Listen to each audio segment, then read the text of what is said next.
Hello. Welcome to Talking Tuesdays, July 2014. Women of Colour are back. We're talking about the world on our terms, and we're doing it without any restrictions. Can you get much better than that? I believe not. We'd like to say a big hello to the sun. It's been making an appearance in London, and we are not worthy. Please keep coming the way you do. We need you. It's important.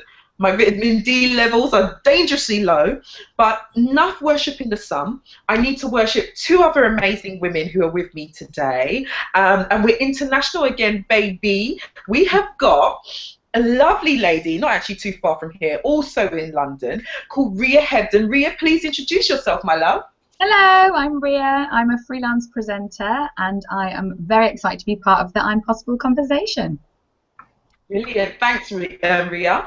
And then we're going to do a hop, skip, and a jump over the ocean, Atlantic Ocean, I believe, to the Caribbean, to Cayman Islands. Yes, we have Zena Tuitt. Yay!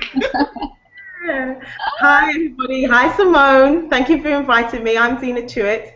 I am the founder and creator of Phenomenal Health Style, and I send out a weekly newsletter, and I also work in the corporate world in my day job, and I'm based in the Cayman Islands. Yay! Just a little bit jealous. Right, yeah, we're very jealous, to be frank. You know. But what were you saying, Z? And I'm on my lunch break. Okay, so hurry things up. That's what she's trying to say. Okay, sorry, I didn't know I was on a time scale. Okay, people, so you know we talk about all the kind of issues we got and all the rest of it. So should we just dive into our very first issue? And really what it is that talking about social debt. Do we know what social debt is? Social debt is basically when you overspend to keep up with the Joneses. Crazy, right? People do this, and apparently Britons are on average about 1,620 something in debt because of this. So I wanted to ask you ladies, do you ever indulge in spending just to keep up with the Joneses, just to keep up appearances amongst your friends and peers and colleagues? Is this you? I would say from my background, when I first started in television production, there was a lot of pressure to regularly go out to bars and to network, because a lot of job opportunities came out of networking with production managers, and that's how you'd find out that they were crewing up and stuff. If you didn't go, you didn't gel with your team. So in a kind of unfair way, that was kind of how you got your next job. So there was a lot of pressure there.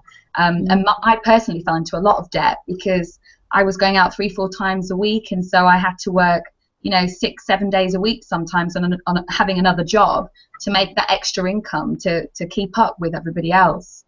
But I mean, it only lasts so long because you can only live within your means, and you can't sustain that.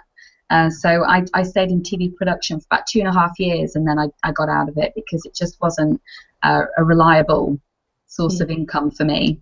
No, and it just wasn't realistic. Yeah, I hear you.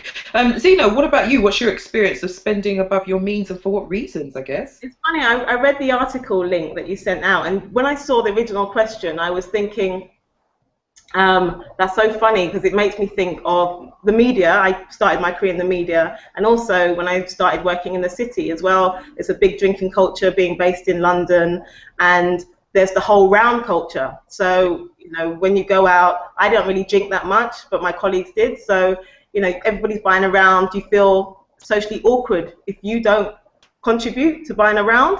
So by the end of the night, you're spending, 30 quid, and you've had 40 quid sometimes, and you've had 1 glass of wine or 2 glasses of wine.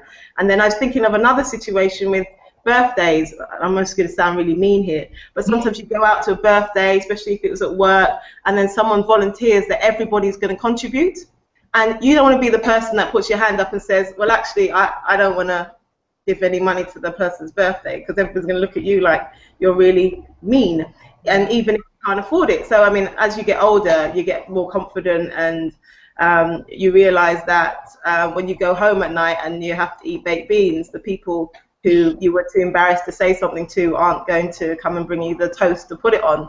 So you start to think about the fact that, what's a bit of hurt pride. But I can see how it can balloon, especially with social media now, and everybody looks like they're having a great time. You want to be having a bit of the action as well. So you can see how it happens.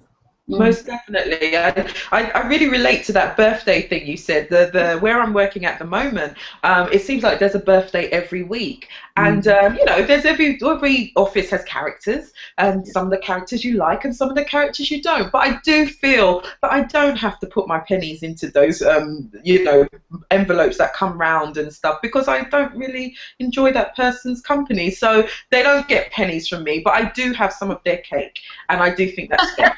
Just for enduring them. Don't you think, girls? Sorry, I'm not going to pass the cake. Have your cake and eating it, Simone. I think it's just actually eating the cake. I think you know, the fall down is that I have to endure them. So at least let me have some kind of sweet thing to help me along my way. I'm going, but I mean, girls, you know, and that's the thing. I think this actually is a little bit pertinent to British culture. Actually, I'm not sure that American culture and other kind of countries as well kind of has that "let's buy around" mentality. I don't think they do. I mean, what's your experience, Ria? Have you been abroad and people have kind of said, you know, has round buying been as big for you when you've been abroad? No, I've personally experienced the round buying by men. Girls just don't do it. We might all buy a bottle of wine and share it, but we don't buy rounds. And with the birthday thing, like I was actually talking to my cousin about this yesterday because it's her birthday on Thursday, and we were saying how just being there and being part of the event and showing your face and just celebrating with your friend or your relative is enough.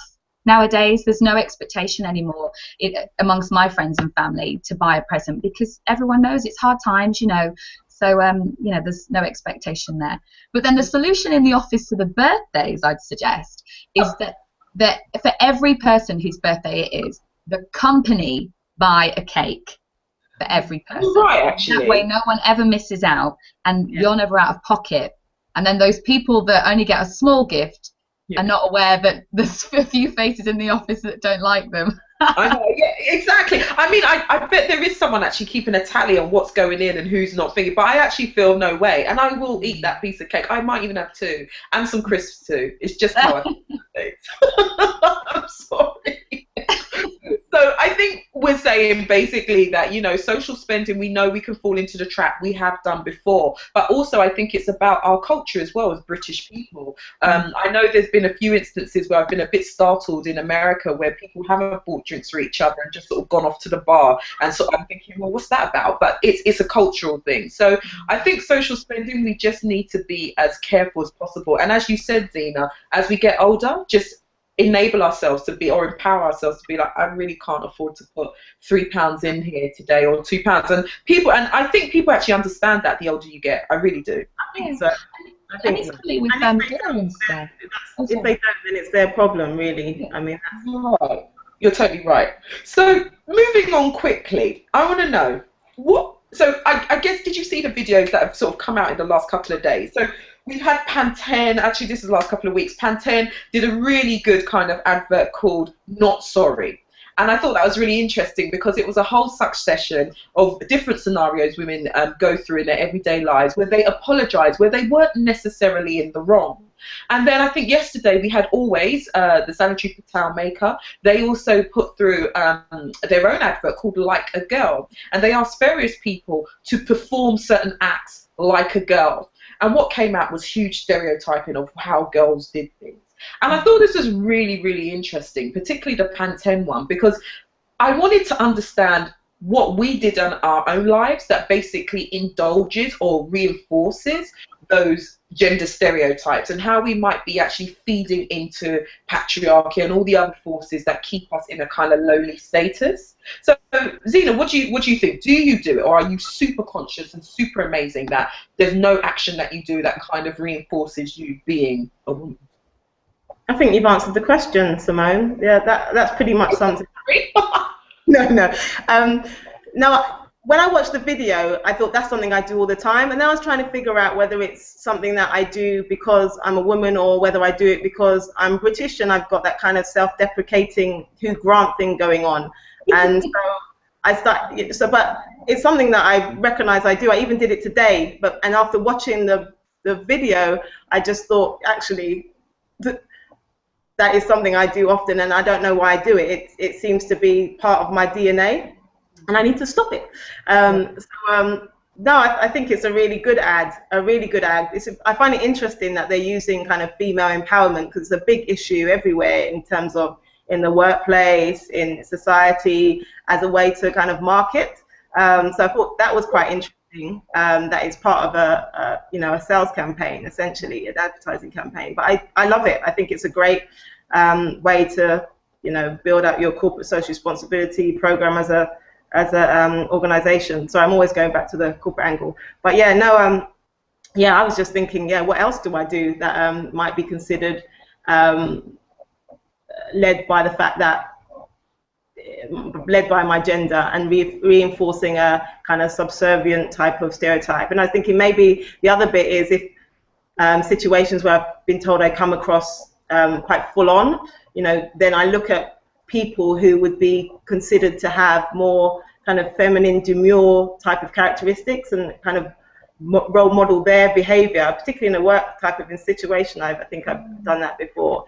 But again, it's all about getting to a place where you're like, this is it, this is me. Yeah, I'm a cake eater. That's me. With all my nuances and whatever, this is it, this is me. I like that. Ria, over to you. What behaviour do you, in your everyday life, maybe indulge in that you're thinking, you know what, this is just making me seem like a sappy woman? Is there anything that you do? In the workplace, when I used to work for a big global corporate, I did find that I was one of those people that would go to a conference, or I'd be in a meeting room surrounded by really senior people, and I would want to put my hand up and ask the question, but I wouldn't want to kind of rock the boat too much. I didn't want to be controversial, so I kind of stand my ground and just not say anything. But then I read the Sheryl Sandberg book about the leaning in, and there was a particular chapter that stuck in my mind where she said, how many times have you sat in a meeting room or a conference and you've not put your hand up and kept it up until they've answered your question? And I really did read that and thought, that's me. So after that, I've gone to a million different, conferences and stuff, and I've sat there and been like, come on, you can do this. Put that hand up and keep it there, and demand they ask you to ask your question. And it pays off. It really does. And it's so rewarding when you ask your question, especially when people come up to you afterwards and say, I'm so glad you asked that. I really wanted to ask that myself, but I didn't have the balls to do it. So that's definitely helped me. I like that. I like that. Really, what you guys have been doing is working on yourself and your own self-esteem to be able to push your ideas forward. And as Zena was saying, it's like, well, this is me. If you don't like it at this point, is it going to change? And it's so funny. There's so many times that I have been in situations, particularly like Q&A situations. I've been like, oh my God, I really want to say this. I really want to say this. But luckily, someone else says it. So sometimes I'm saved that way. But I always feel like sometimes. I think the thing is that I think I can be tactless. It's something that my sisters always said I could be. And, I would walk into certain family situations and I would say the wrong thing, which would set off family World War III. That's my kind of, thing. And so I've always been a bit conscious that when I say stuff, because I speak my mind, that's who I am, that's what you get. When I say stuff, that it's going to sort of set these ripples off. And I'm not intending to. I'm literally just saying what I see or saying what I foresee. And so because I want to work in a preventative manner of any issues, and because I'm a PR and I'm a risk averse in certain ways, I'm going to say to you, but if you do that, these are the repercussions. And that doesn't always sit well with people. But I know I don't apologise before I begin anything. I don't. I think I used to when in my 20s, but certainly not now. I do not apologise for a thing. I say sorry if I've done something wrong. But if I'm walking in the street and someone's bumped into me, you bumped into me. I'll wait for my apology or I'll make a comment, but I'm not going to apologise for you bumping into me because I'm on a path too. But that is something that don't you think? It becomes habitual, so it's not necessarily a sense of, well, for me anyway, inferiority or anything like that. It's just a sense of it's a joining word. It's a word that joins in or creates a pause to a situation, and it's just choosing another word. Our good friend Lisa Bent from Self Central talks about self-awareness, and I think that's the key thing. Is like once you get to a point where you are aware of the things that you do that aren't beneficial for you anymore, then you can kind of stop doing it. And I didn't even think about it until I saw that video and thought, actually, that is something that I do just as from a habit perspective. And not that I don't think it's hindering me, I might be wrong, but actually it might be something that might be nice for my own personal development to think about stop doing. Yeah. Just in case it's misconstrued as being, feeling inferior or feeling like I'm apologetic for being there or doing something. So, yeah, no, I these adverts, I think, whatever reason they've set them up, they're just great in terms of you need to think about something in a different way. Ria, you got something to add?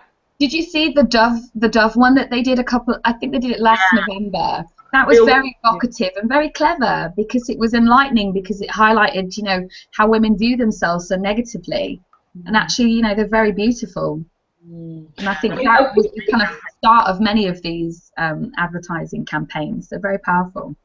They are. And I think, Zena, I'm really picking up on your point where you said, they're selling things and they're using female empowerment to do so. And I am wondering why we've got lots of celebrities, lots of musicians, lots of big brands trying to empower us and sell to us instead of diminishing us, which has been the usual rhetoric of sales. It's like diminish people, let them think they need this, they're inferior, and they need to get rid of their bushy eyebrows. They will need to perpetually buy waxing stuff and all that stuff. But it's that shift, and I'm wondering what's informing them of that shift. Because and the reality is, customer is king. And if the people are saying, and there's more people who are saying, actually, we don't want to be sold to in that way. We want to be sold to in a different way, and people are embracing themselves and embracing their identity more, then advertising has to shift, and especially when you start to have role models in the public eye. When Kate Winslet said, I don't want to be photoshopped to the 9 anymore, that made a massive shift, and it sent a message to a number of women, and there was a whole movement with women saying, this particular women in the public eye saying, this is me, this is the real me, and just to realize that the images you see in the press are photoshopped to the 9. They're not real images. And I remember that the Roots, what they do, that video back in the day. I don't know if you remember the Roots video. Like they do, yeah. Like they do, or what they do. I can't remember the title, but it was a parody, the music video, where it was a typical R&B video, but it had subtitles, and at the end you saw them taking away the champagne and taking away the cars, and you could see it was all hired and it was all false. Yeah. And so I think, over the years there's been a real shift, and so media, marketing, advertising, if you want to sell and you want to continue to engage your audience as they grow and change, you have to change with them. So I think that they're getting smart about it. Yeah. So whatever reason they're doing it, I love it, and I think it's great. I like that. I'm still weary. I am a PR, so I'm always very cynical. I'm still a little bit weary because I still think there's going to be a slight sucker punch. But it's refreshing to see that kind of advertising take place. I think it can tell us something about ourselves and hopefully help us be better consumers, but better people as well, which is not a bad thing. I feel like we should hold hands and sing "We Are the World" now. Not quite, and not with your singing side, Zena. Thank you. Let's not do that here. I will be called up to Google. Thank you. Keep moving on before she breaks into song. We are gonna go on to our third question of the night. So, I was actually thinking about this, and I'm going to put my hands up. But the question is, do you suffer from what we now term as social media stress? Do you? Do we know what social media stress? Do we feel obligated to post up our best looking photos in our best dresses with our best hairstyles and our best manicures? Do we feel obliged to do that in 2014, or we don't feel pressured at all? Would we have a photo of us that's quite unflattering go up and be happy about that? Zena, what about you? How do you feel about social media stress? Is it something you endure? Well, I'm not on Facebook anymore, and I used to be, and I came off because I felt at one stage I was being a bit narcissistic. So it was more of my own personal self-control mechanism was to take myself off Facebook before I I lost friends from like them seeing too many selfies of me. But I am on Instagram, and I love media, so I love the technology, I love the creativity, and I love the connectivity that it brings. But I do think I've had to regulate my behavior, because I've recognized that, you know, it's almost like an impulse. You know, I wake up in the morning, brush my teeth, have some breakfast, check my Instagram, check my email. You know, it's like a heartbeat now. And I think the challenge is there's a little bit, no matter what you think of them, there's a little bit of Kim Kardashian in all of us, you know. That is an amazing way to explain that. Oh, I don't know. Like I said, whether you like it or not, you know, the selfies I see with the duck faces. But I've never done a belfie. I've never done a belfie. You've never done a selfie? No, I've done a selfie. I've never done a belfie. What's a belfie? Oh God, girls, it's the main one where she's like, yeah, the money maker. That. Oh no. Belfie. Okay, I need to be educated. I don't know about belfie. I'm not getting into that one. Well, I've never done one anyway. But no, but that need to be seen, or to be. I was talking about a friend that, you know, I don't know if you saw the Dave Chappelle Kanye impression where he was saying, you know, I do cool stuff. I'm cool and I do cool stuff. That's what I do. That's to paraphrase really badly. But it's basically, we all want to be seen sometimes doing cool stuff and being cool, and, you know, we're having a whale of a time. And I guess when we're not, we don't post sad pictures. We post like meaningful quotes. Yeah. But then do we want to look at each other when we're having a bad day and we're looking rough? Do we want to see that? No, not unless you're a celebrity, apparently.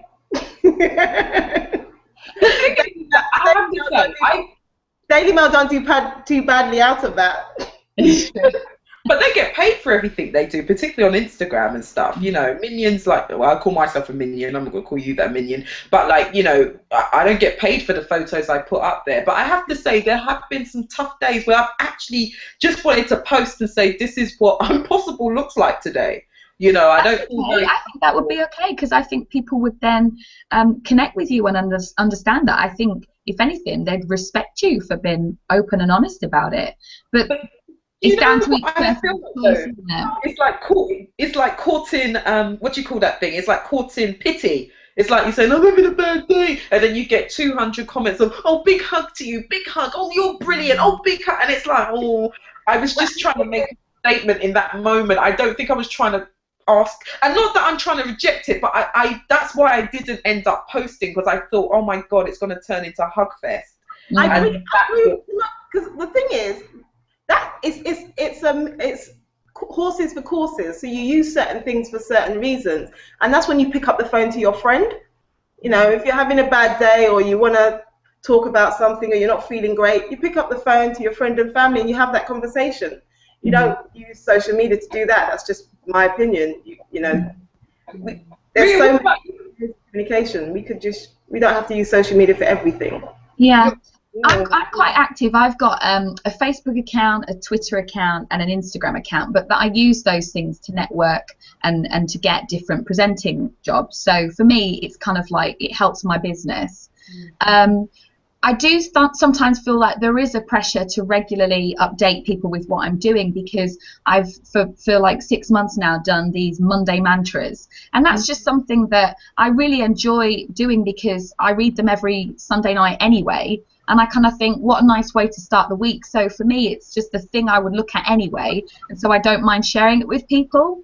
Yeah. But then ironically, if I go on holiday or something, when I want to switch off and rest, I then feel that pressure where it's like, oh yeah, I've got to post that mantra because people might expect it now. And that's really annoying, because, you know, when I go on holiday, I am probably one of 5 people left in the world that actually turns their phone off, and I don't switch it on until I land back at London Heathrow.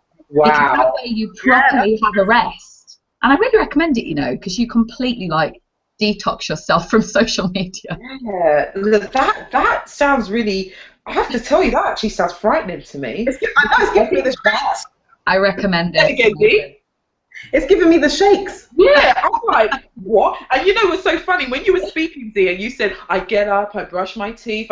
Listen, I wake up and I roll over and I'm checking Instagram. I want to see an orange dot. And if I don't see an orange dot, I'm like, well, why haven't I got an orange dot? There must be someone in the world who wants to say hello. Like, come on, you know? I'm posting these things for everybody's enjoyment, you know? And I'm starting to think about, no, but for real, and I'm starting to think about what is motivating me to post. And it really is an ego. I think a lot of the time I read some amazing articles and there's some amazing brains out there, but they're not on Instagram maybe. And I've just been doing quotes from these amazing articles I read, and I'm like, it has literally tugged my heart, and I need to share that with everyone. And I find it always interesting with the people who like those quotes, because they really, you know, they're unabashed. They kind of, you know, say what the issue is in all its glory, and those ones really move me. But yeah, I want a nice selfie. I do take maybe 10 photos before the one you actually see on Instagram. I will not lie to you about that. I do not take a great photo. But one thing that was said to me, which was so funny, my friend came over from New York actually a couple of weeks ago, and we went out. We went to watch Belle. So, Kerry, if you hear me, hi. So we went to watch Belle, and she said to me, I see your Instagram. I know you know how to take good photos. So come on, take the photos, take the photos. And everyone was like, yes, Simone. And I was like, oh, my Lord. And so I was like, guys, actually, I'm not going to tell you the secret to a good photo, but all I'm saying is that you should look up and you should do a bit of like, hey, you see how I look just right there? And I actually got that off a red carpet show, actually. I want to do some red carpet training. But anyway, don't worry. That's another story for another day. But, I'm talking way too much. Way too many of my secrets. And I have a problem with Instagram, I think, and I will get some help. Yeah, Instagram is. But you know what the cure for Instagram is? I've decided that I'm going to make it less instant. So I bought a camera. So I've taken some really nice pictures with the camera. And now I'm like, some of them I'd like to put on Instagram, but not all of them. So now it's not very instant. So it kind of forces self-control. I couldn't do that. I actually didn't even use it. I bought a really great camera. I don't even really use it because I'm like, but it doesn't have internet. I can't just go bang and it goes like that. And I mean, for me, and also I want people to experience what I'm experiencing sometimes. I think sometimes I like to share that. And sorry, another point. I don't actually think people who take selfies are narcissistic. I think there is a level where it changes into narcissism. But I also know the journey I've had in liking myself and what I look like, and how much of a journey it's been for me to get there and be like, yeah, I look all right today. I'm taking a photo. Let me get this photo right, and put it up there and be like, hey, this is me today. And so I celebrate that in people. Do you know what I mean? But when people are like, oh, I don't put a selfie up, it's this. I'm like, well, why is showing a photo of yourself, why is that bad? I don't know. Not one or two. I'm thinking all the time. So I'm also talking for myself. So I'm not saying I would say that that's a characteristic in other people, but I just felt like continuing off. You just stop sometimes and you check yourself and you're just kind of like, is that really necessary? You're saying that you're busy and you don't have time for X, Y, and Z, but you feel it's essential to post that picture of yourself. You know another reason why I'm also laughing? Because there was one time I came home, I was so tired, I was slurring my words, and then I thought, oh, but my hair looks amazing. So I took a photo, and I was like, I can't actually speak right now, but I really need to take this selfie. And it was like, the hashtag was first world problems. And I think I do need to speak to someone about what I'm doing. Because I think it's getting a bit crazy. And if you want to follow me on Instagram, I'm Simone Possible on Instagram. I think I've got about 500 people following me. Oh, maybe I haven't. That's loads. That's plenty. Yeah, I think so. Yeah. But I like to entertain them. But another thing I would say, though, with the sharing pictures on Facebook and all the rest of it, is when I got married 2 years ago, before I even sipped champagne to celebrate, my wedding was online. Oh, wow. And I was prepared for that. And that actually did add another level of stress, because you pay thousands of pounds for a photographer, yet all your mates have posted pictures online. And I was a little bit surprised by that, but you kind of have to let it go, because that's just the way it is, and they're only sharing it because they're happy for you. But I was really shocked to like literally walk out and know that I was all over Facebook. and Yeah. I've only just walked out the door. So there is I was that. I was thinking about weddings and children. I was thinking the children that are our age, who are babies, the children that are babies now when they're our age. Sorry, children are age? Oh. Yeah, no, sorry. Yeah, the children that are babies now when they are our age and they're looking back on their whole life story that's been created by their parents on social media. It will be really interesting to see kind of just living in that world, what that will be like. The fact that you can do a Google search and you may find, you know, your baby picture online, or it's just their whole life story is being documented. And in some ways that's a nice thing. In some ways that's, you know, I don't know. I don't know what it is. It's just interesting, I guess. Yeah, I mean, I think this is, you know, it's coming into terrain of who copyright and who owns the right to use your image. And I know that there's been a recent story with a girl suing Instagram because someone, you know, uploaded a photo of her and she didn't like what it looked like. She didn't like how she was presented, and then it went viral and other people were actually using it as a meme. And you know what? You know, it frightened the hell out of me reading that today, because I thought there are some pictures out there that people could meme the hell out of me, and what would I think? How would I feel if the whole world was using my face as a joke? It's scary. Yeah. It's really scary, and I don't think there's much you can do to protect yourself, particularly if it's taken in a public place. No, there isn't. I'll give you a perfect example, actually. I literally just came back from Glastonbury, and I got photographed by the Daily Mail. We saw you looking fab. So at first I was like, okay, well, that's cool because they're saying, you know, I stand out and I look great or whatever. But then have you seen the BuzzFeed link? I nearly died. It was, I got emailed this BuzzFeed link saying, and the title was 38 people who highlight how ridiculous Glastonbury is. And I'm one of the 38 people. And I was like, thanks. No. I don't care. I don't care. No, of course not, but still. I know, but that just highlights how you're completely not in control of when the press association take your photo and they distribute it all over the world. Did they ask you? Did they ask your permission? No. Wow. Maybe it's the thing is, I don't care because, you know, that's clearly written by someone who hasn't experienced Glastonbury, and I had a brilliant time. But it's a perfect example of you are not in control of your image whatsoever. Very true, very true. But then isn't there there's a law that's been passed in the EU where you can request, you can contact Google and ask them to delete or remove any links or images of you that you don't like. I remember reading that somewhere. I don't think it only applies to the EU. I don't think it applies outside of there, but there's a law that's been passed. I don't mind. I look funky anyway. I mean, this is the thing. I mean, you know, so many things. A great moment could be turned into a sad one or a tragic one. And you know, it's funny. A friend of mine recently gave birth, and she put these right immediately after she sent the pictures, which I hope was to everyone, not just me. But she said to everyone, she's like, "Don't post these online," and I respect that. But also, when it comes to people's kids, I never post online anyway. Do you know what I mean? And families and stuff like that. It's got to be, I know them, we've been in a context where we've all agreed to be in this picture, and they've seen me take it with my phone. So they know what I do. Do you know what I mean? And you know, if someone's taking a photo of her phone, it is likely that it could be used for X, Y, and Z. But I tend to also edit what I send up, and I do that also because I'm in PR and I've studied, you know, semiotics and semiology and stuff like that. But also, I'm very protective of Black women's images, women of colour's images. I noticed the way that we're presented in a lot of media text with maybe our mouths open, bright eyes, you know, wide eyes, and just looking crazy. So there may be pictures that you see, and especially with the events I do, there's some pictures with some great feeling in them.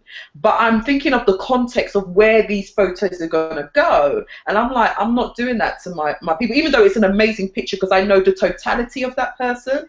But someone just seeing another image of a Black woman looking like a modern day Sambo, I don't want to add into that. Do you know what I mean? I want to show the different kinds of types of faces that we have as women of colour. And I'm very, very kind of cautious about how we can just look aggressive with just one little look. When we're not being aggressive, we could actually be doing something like that with our eye or blinking, and then all of a sudden you're told that you are an angry black woman, and I think Michelle Obama has fallen ill to that quite a few times. It's interesting because I hear where you're coming from, and that's one of the reasons when I started out I wanted to get into the media was to have some kind of equal representation and see different people's lives just in normal form rather than caricatures. But it's that whole trap sometimes I feel of that we have to make it a positive representation. So the whole kind of Crosby show syndrome where you can't show somebody of color in a compromising position or a funny face because it's going to be construed. So if you think about the campaign we just talked about in terms of Like a Girl, it's like, are we robbing ourselves of our full range of emotions by saying, oh, I don't want to post that because people are going to think it looks like X, Y, and Z? Or is that just being savvy because we know what society's like? I think it's both. I mean, Ria, what do you think? Do you ever think or edit the photos you take and you post of others because you think they could be looked at in a racial context, a gender context that you just don't want to perpetuate? Have you ever done that? No, I just really I'm just myself, and when my friends are themselves, for me it's just us being ourselves in the moment, and I don't worry about what other people think, because I think people are always going to have an opinion of you, whether it's good or bad. And I think if you allow that to, knock you down, it's just going to eat away at your confidence. So I've got a very positive mindset, and I just don't even contemplate the negativity like that. But I understand where you're coming from, and I think it's a good thing that you're protecting those people if you see there's a potential there to, for others to tamper with how those images are used. I think you've been really diligent, and that's a good thing. But with the pictures I post, it's normally just social situations. I'm at an event or something, and I don't really care what people think. No, I think I need a little bit more, a little bit more of that in my system. But I certainly just feel like it's important for me to do that, because I think with an organisation like I'm Possible, I'm trying to show there are different possibilities. And I think cynical people, like what we saw with BuzzFeed, could target an organisation like mine to try and ridicule it by posting those kind of things. I mean, Oprah gets it, she gets it, and the reality is going to happen regardless of the part of it, and it's just building up the resilience and also being able to just say, that's your issue. I mean, if that's how you want to interpret it, go ahead. What can I do? You have a desire to do that anyway. And I mean, the great thing with every I'm Possible that you do, more and more people are coming. More and more people are spreading the positive word. So regardless of all those negative perceptions, more and more people will continue to come and share. Honestly, it doesn't hold me back. I have that consciousness that's what it is. Definitely. Yeah.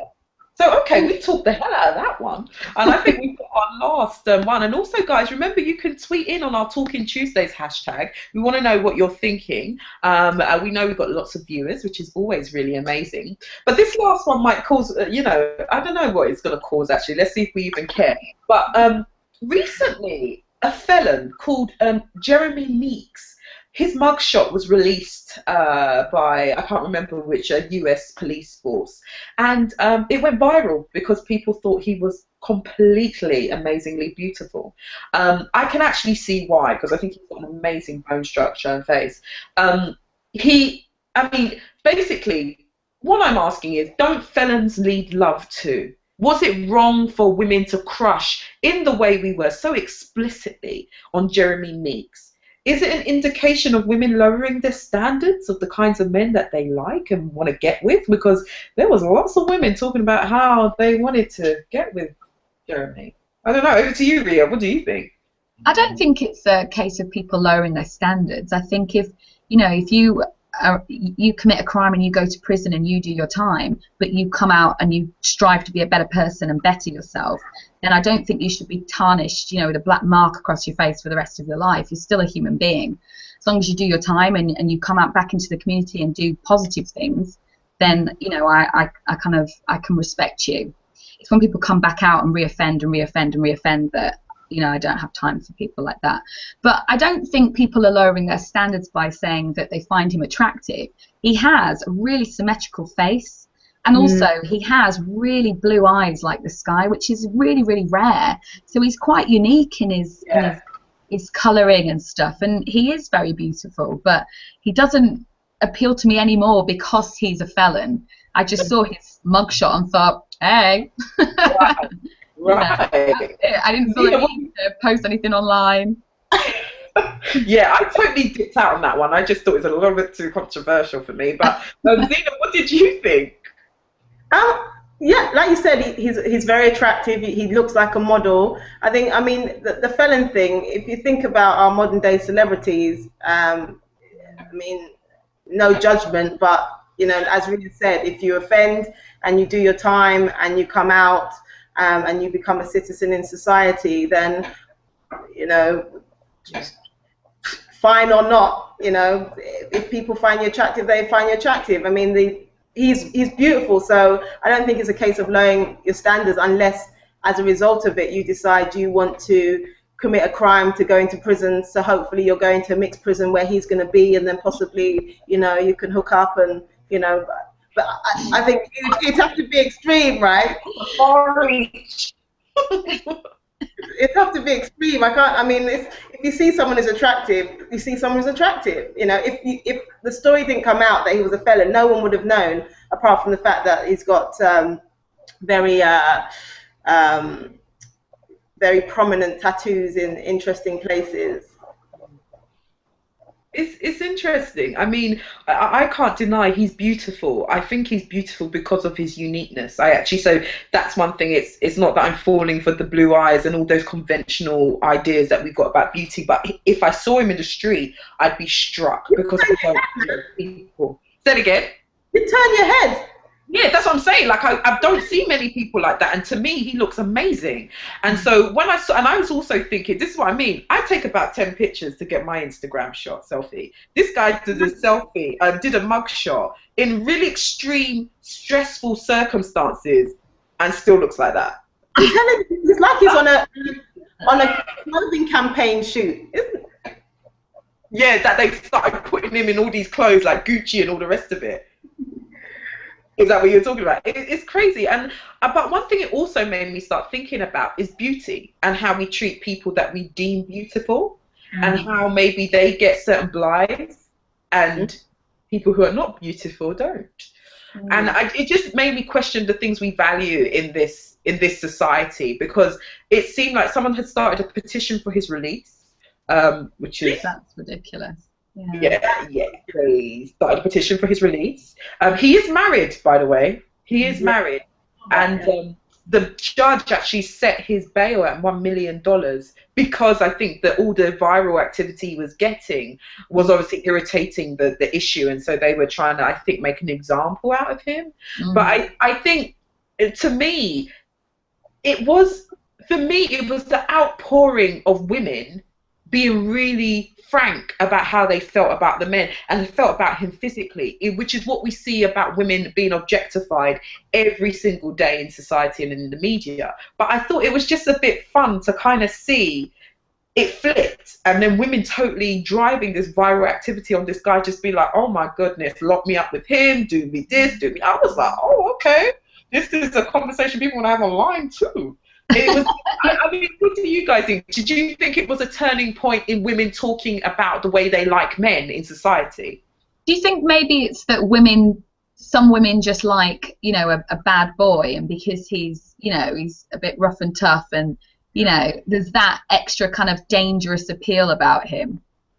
When I heard that he'd been in prison for 9 years before for Grand Theft Auto, that completely put me off. But then Grand Theft Auto, I mean, I don't know, this is just me, and I'm not saying it's right or wrong, but when it's crimes that have to do with property and things, not involving people or terrorizing people, I don't think they're less serious, but it makes me feel differently. Like if it was that he's attacked someone, he's raped someone, then it's just, do you know what I mean? But Grand Theft Auto, I'm like, oh, it's a car. Okay. I don't know. I don't know what he did with the car, that's the thing. Say it again. I guess we don't know what he did with the car. We just don't know the circumstances. But on the positive side, what I liked about his interview, did you see the interview with the American journalist? Yeah. I liked it that he used that time in the interview to actually say, like, you know, he's really flattered by the compliments, but, you know, he's in a bad situation and he's just doing his best to kind of deal with it. And he just wants to be with his family. And I thought, well, that's positive because he's recognizing that he's done something wrong and he wants to sort himself out. So it was a good message, at least to people watching that. Most definitely. I think it says more about the power of social media. I mean, just the fact that he's gone viral, it's more about the fact that we have all this media that's accessible to people to be sharing this type of stuff, and you just wouldn't have had that before, because I'm sure there's been loads of fine people in prison before. We just haven't seen their photos. And the outpouring, I don't know, Simone, have you ever been to a D'Angelo concert? I don't trust myself. Because I've seen a lot of outpouring of emotion at one of those, trust me. That guy in his heyday, the Untitled video. Yeah. Yeah. Let's we got a few questions. Well, it's got a statement here. Nubian Bella, who follows us, she's gonna throw colorism into the mix. She's gonna say, I wonder if he would have been a darker skinned if people would have been so willing to speak so kindly about him. I don't know. What do you guys think? Do you think if he looked not conventionally, like the kind of beauty ideals that we are kind of taught to kind of admire, would we feel, because he is the epitome of kind of European beauty, just with a tan skin, or with, you know, there's obviously the mixing. I wouldn't say that. I wouldn't say. I would say, if you look at some of his features, apart from his eyes, they are quite African in terms of the structure. I've seen people from different parts of Africa and the Caribbean who have that structure. So I wouldn't say he looks particularly European from that perspective, apart from his eye colour and his lighter skin. But I do think, I mean, there has been studies that have shown that when they've done it with children and they've done it with in job interview situations, that somebody who is European or looks more conventional to someone who has a darker skin, people tend to have more of a favourable opinion for the person who looks more Western, conventional, or lighter in those surveys and studies. So scientifically, it's kind of been proven that in our society we have a bias. But I mean, if he was fine, I think, I don't know, if he reminds me a bit of Tyson Beckford. Yeah, I agree with you, actually. I was thinking about if he was dark and like Tyson Beckford, I think people would still say the same stuff because he's an attractive man as well. I think it's more down to symmetry. When you look at the symmetry of his face, it's very, very equal on both sides, and people are naturally attracted to symmetrical faces. I agree. I mean, that's another study that's been proven. In terms of symmetry. And I think they said that J-Lo was the most prettiest woman because her face was so identically symmetrical. And Beyonce too. Yeah. Oh, is it? Oh, interesting. Okay. I just found it interesting. I didn't know, but that's great. I mean, it's just. I mean, the thing is, it's preferences, isn't it? But I also think pathology is also closely linked to preference. We can't, you know, nothing's made in a vacuum. But it was just interesting to me the way women were being so public about what they like. But as you said, I haven't been to a Chippendale strip show and I haven't been to a D'Angelo concert, so maybe it's just that they pop up at those instances. But now we've got the social media to actually allow people to let it all hang out. Are they allowed to post mugshots online? Are they allowed to do that? Yeah, I think the police are the ones who released it. Yeah. Right. Yeah. It's crazy. You were saying something, Z? No, I hadn't seen it because I hadn't seen it, the image and everything, until you sent it to me. Right. So maybe I'm living under a rock or on an island, but the island. A beautiful island in the world that we would all kill to swap places with you. Yeah, definitely. With this crazy rain we get with the sun. Yeah, I know. You ain't going nowhere. We know. Thank you. Thank you. Well, ladies, I'm so amazed and thankful and blessed that you joined me tonight to talk about these crazy things that are going on in our world, and also just piecing together who we are amongst everything going on. I think what's really special about Talking Tuesdays is, as much as we have an opinion, you're really sharing how you kind of make your way in the world, and you make it all relate, and you understand yourselves in the world and the context of everything happening around you. And I think there's a lot of learning exchange that happens here with the people that watch these videos. So they're totally amazing. So thank you for being a part of today. I've really enjoyed it. Have you guys enjoyed yourselves? Yeah, it's been fun. Thank you. Nice to meet you, Ria. Finally. Nice to meet you too. Good. And I just love the fact that we're all in different points everywhere, and because of technology we're breaking geographical boundaries, and we're just being allowed to be women of the world wherever we are and existing. So it's just, I just think this is totally amazing, the technology. And now I have a MacBook, it works. Ha! Yes. I've moved over.